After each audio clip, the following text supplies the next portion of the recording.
Bismillahirrahmanirrahim. Saya Ella Febrianti sebagai moderator pada proyek pembuatan video kali ini, yakni mata kuliah Strategi Pembelajaran Al-Quran Hadis. Nah, kami membahas mengenai strategi number head together pada tingkat madrasah aliyah, yakni dengan materi Al-Quran adalah wahyu Allah atau Al-Quran sebagai wahyu pada semester pertama di bab pertama.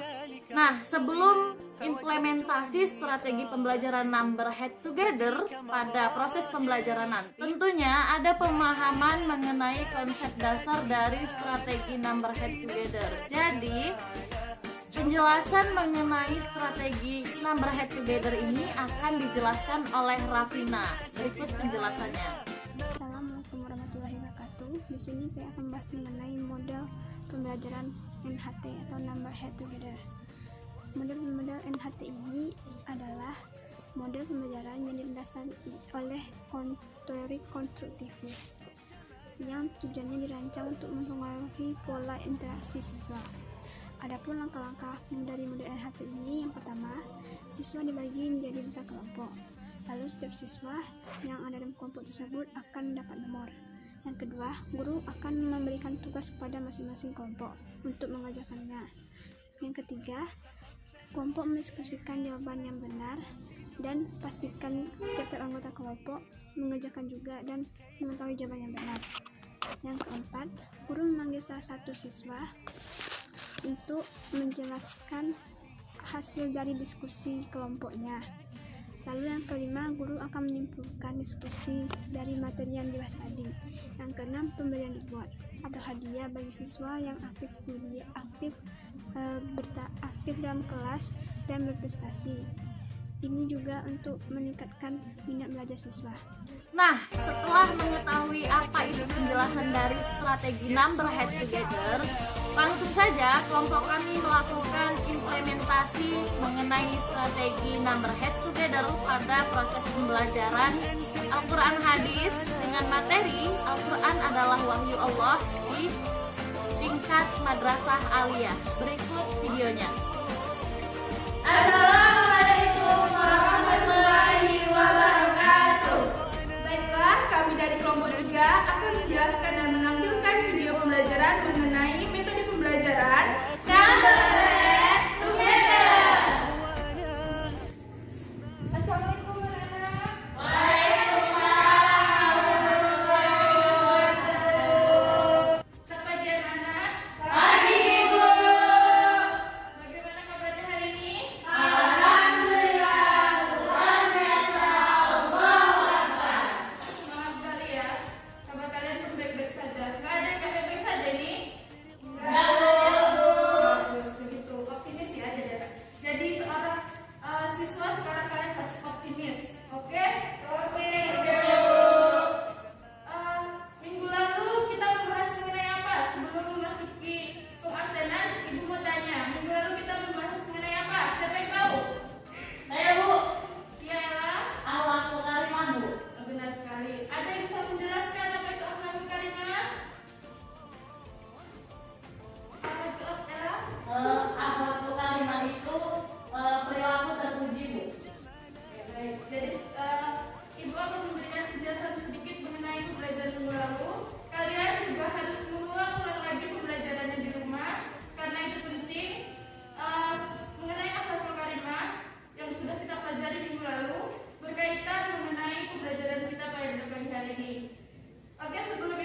metode pembelajaran NHT atau Number Head Together.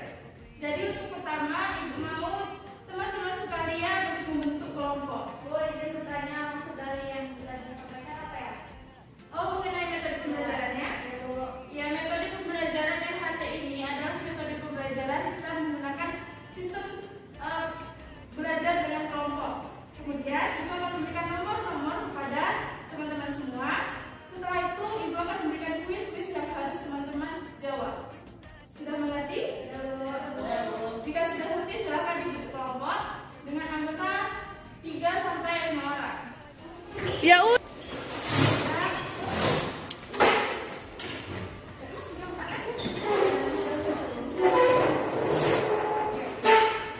Oke, kelompok sudah dibentuk. Mau teman-teman semua memakai nomor yang sudah Ibu siapkan. Bukan nomor vaksinnya teman-teman. Iya. Ini bebas Bu pasangnya. Ini mohon teman-teman pasang sebagai identitas teman-teman semua ya. Baik Bu.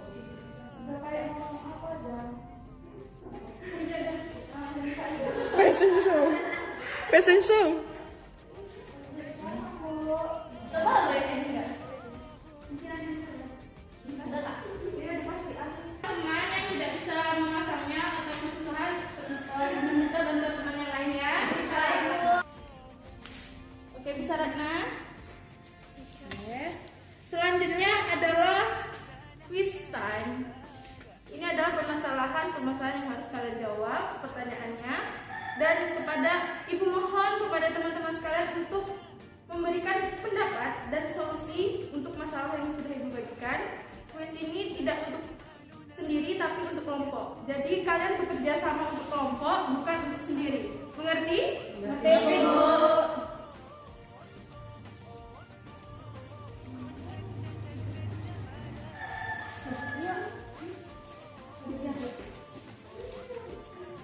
Sudah 30 menit waktu untuk menjawab persoalan yang Ibu berikan.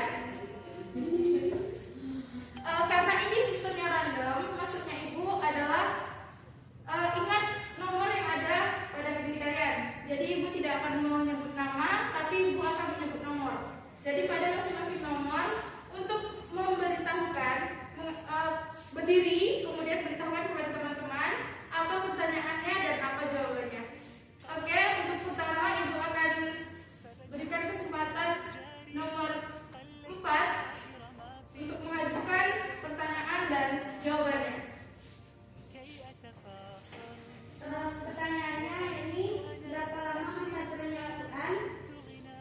Jawabannya itu 22 tahun, 3 bulan, 23 hari.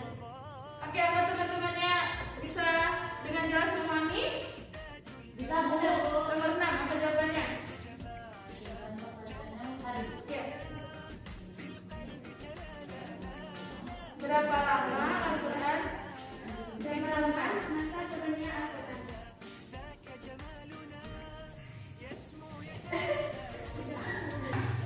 Ini menjawab pertanyaan tadi. Benar sekali.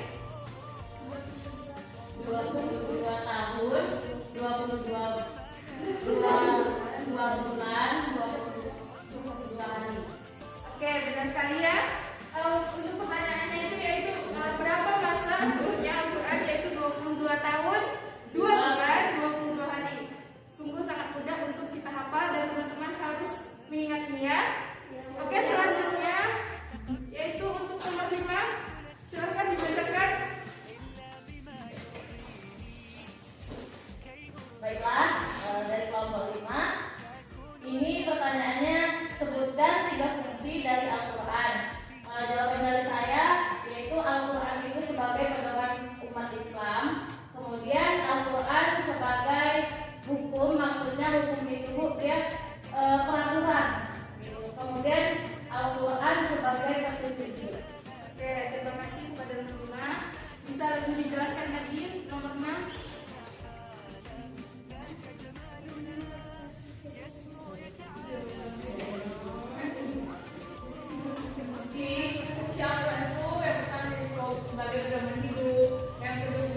hari ini memberikan pertanyaan mengenai bagaimana kita bisa lebih memahami tentang Al-Quran. Jadi sebelum Ibu jawab pertanyaan dari Gina Sonia, Ibu ingin bertanya kepada teman-teman. Menurut teman-teman, Al-Quran itu apa?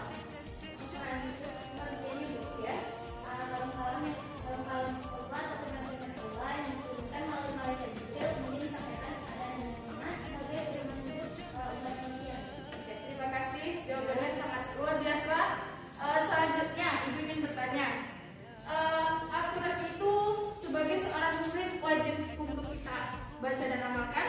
Ya Bu, Kenapa?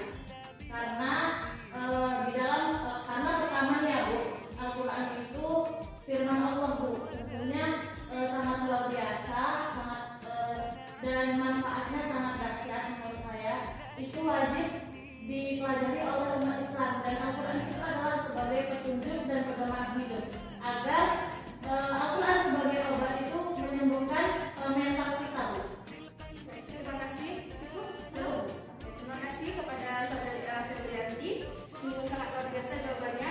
Jadi dari pengertian dan juga dari apa yang sudah diterangkan oleh Ella Febrianti, Gina Sonia, mengenai bagaimana kita mengamalkan Al-Quran itu, kita harus tahu apa ada urgensi, apa yang harus keutamaan dari Al-Quran itu untuk kita, bukan untuk orang lain tapi untuk kita. Al-Quran itu apa? Al-Quran ketika kita sedang bersedih hati, ketika kita sedang merasakan kesesatan, maksudnya kita tersesat, kita tidak tahu harus kemana, kita harus lebih memahami mengenai Al-Quran. Dan untuk teman-teman semua, kita tidak bisa memahami Al-Quran dengan hanya secara otodidak. Kita datangi orang yang lebih tahu, kita datangi ustazah, untuk yang berhubungan ustazah, atau orang-orang yang lebih memahami tentang Al-Quran. Kita belajar dari mereka, atau guru-guru sekalian, kita bisa belajar dari mereka. Jadi untuk memahami Al-Quran, dengan itu pertama kita harus lakukan kebiasaan kita untuk mengenal Al-Quran, kebiasaan kita untuk bagaimana kita terbiasa untuk membaca dan mendengarkan surah-surah Al-Quran, ayat-ayat Al-Quran, dan lain sebagainya.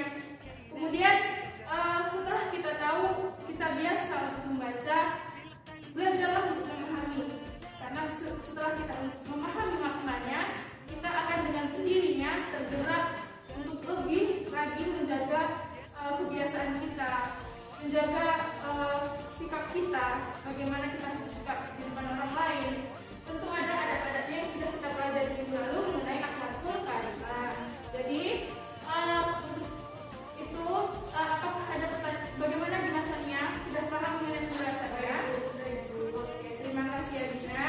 Selanjutnya, kalau ada pertanyaan, Ibu persilahkan kepada teman-teman semua untuk bertanya, karena pembahasan Al-Quran ini sangat luas dan tidak hanya terbatas pada satu kelompok saja.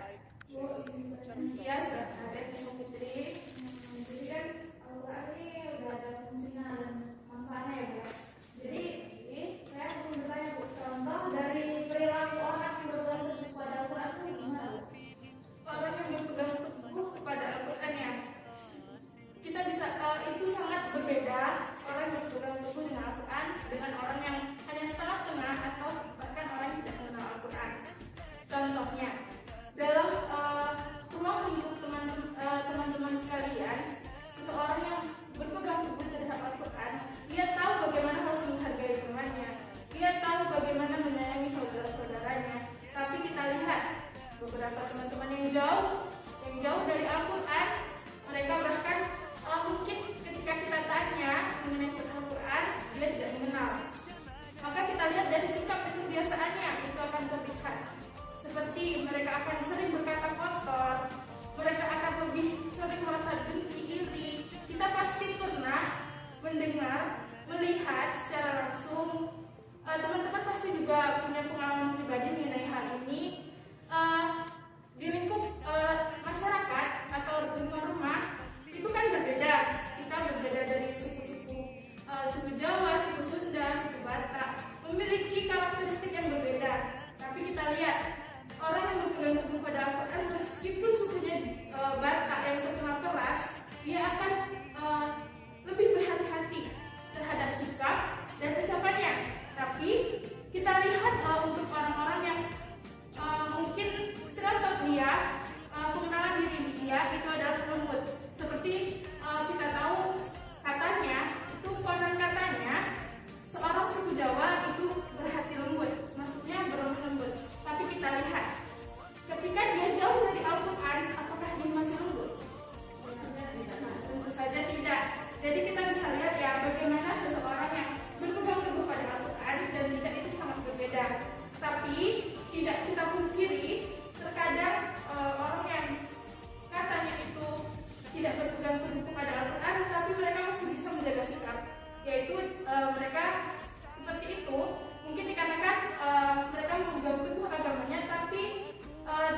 pembelajaran hari ini.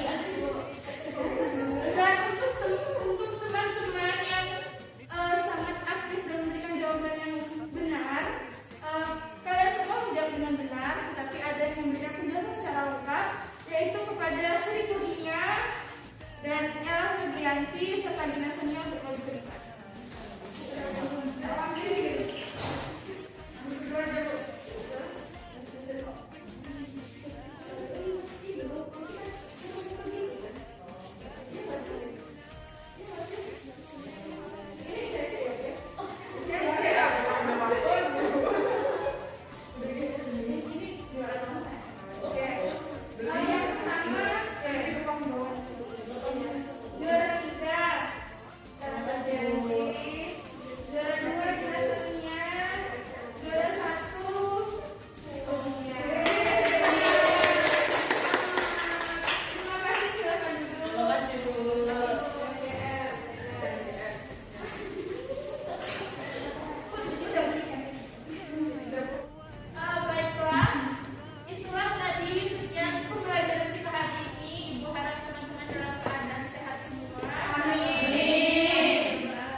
Video dari implementasi dalam pembelajaran Al-Quran Hadis yang menggunakan strategi number head together.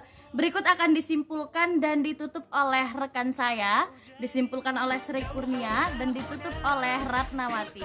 Terima kasih. Wassalamualaikum warahmatullahi wabarakatuh. Baiklah, di sini saya akan menyimpulkan atau lebih kepada kilas balik dari metode yang kami gunakan.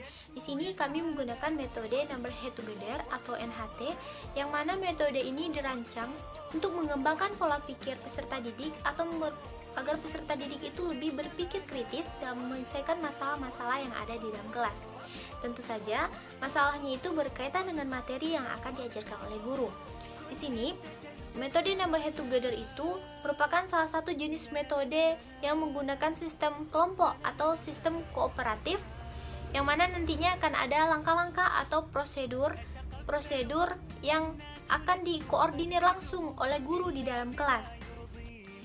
Lanjut kepada langkah-langkah atau prosedur yang akan digunakan oleh guru dalam menerapkan metode number head together ini. Akan tetapi, terlebih dahulu, seorang guru itu harus menyiapkan alat atau bahan-bahan yang digunakan untuk menerapkan metode number head together ini. Seperti dalam video kami, itu guru mempersiapkan lembaran-lembaran yang mana lembarannya itu ada nomor-nomor yang berbeda, kemudian ada juga pertanyaan-pertanyaan yang di dalamnya suatu masalah yang akan didiskusikan nantinya.